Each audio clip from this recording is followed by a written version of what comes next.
The stories we tell. Abraham Lincoln, Boyhood to President. This exhibit is about a comic written about how Lincoln was raised from a young boy to the president we have learned about today.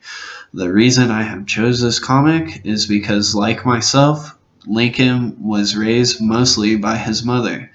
The comic was published in 1958 by the United States Information Agency.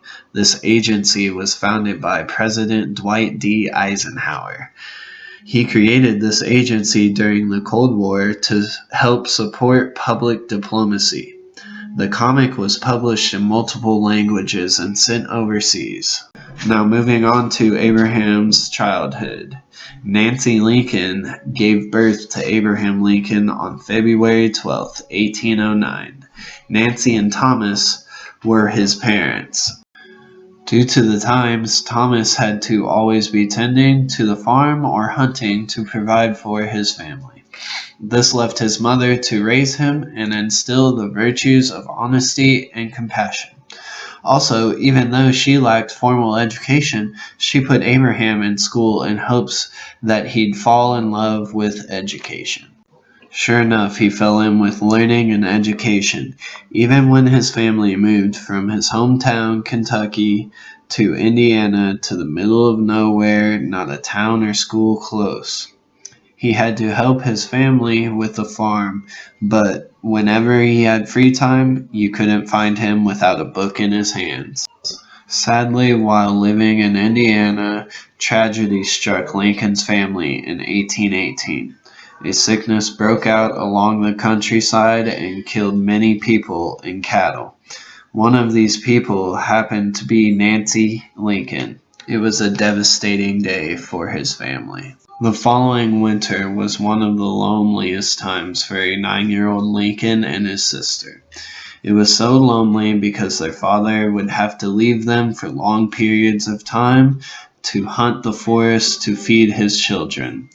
During this time, Lincoln had to learn to become a man and protect his sister during these hard times. 14 months into the hard times, his father decides to move his family back home to Kentucky. This is where his father meets a widow by the name of Sarah Johnston. His father immediately proposes and agrees to pay off her late husband's debt. The two were married the next day on December 2nd, 1819. Shortly after the marriage, Thomas decided to move the family back to the cabin in Indiana. Thomas wants Abraham Lincoln to help strictly with farming and hunting to provide for the family. But like Nancy, Sarah wanted Abraham to continue to learn and educate himself. Sarah would find Abraham books so he could further his education. Abraham's relationship with books was unbreakable. Even though he only attended one formal year of school, Abraham self-taught himself with every book he has ever read. He's even read some of those books more than once. At 19 years old, Abraham and his family made a trip to New Orleans. This is where he had first contact with slaves. This made a lasting impact in his life. It was not long after his family decided to move to Illinois and build a cabin.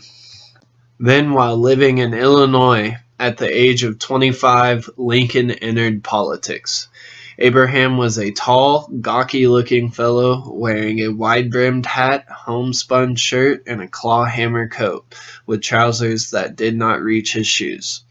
People thought he was a clown, but when he spoke, everyone paid attention. He was elected into the Illinois legislature in 1834.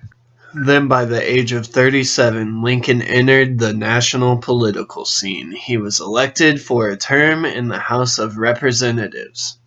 Lincoln was known for his unwavering opposition to slavery and its spreading to new states and territories. Lincoln, known for his fight against slavery, was then put on the ballot for president in 1860. He won all the votes from every state except for the southern states. The southern states didn't even have Lincoln on the ticket for voting. His election led to 11 Southern states to secede from the Union, thus starting the Civil War and the fight on slavery.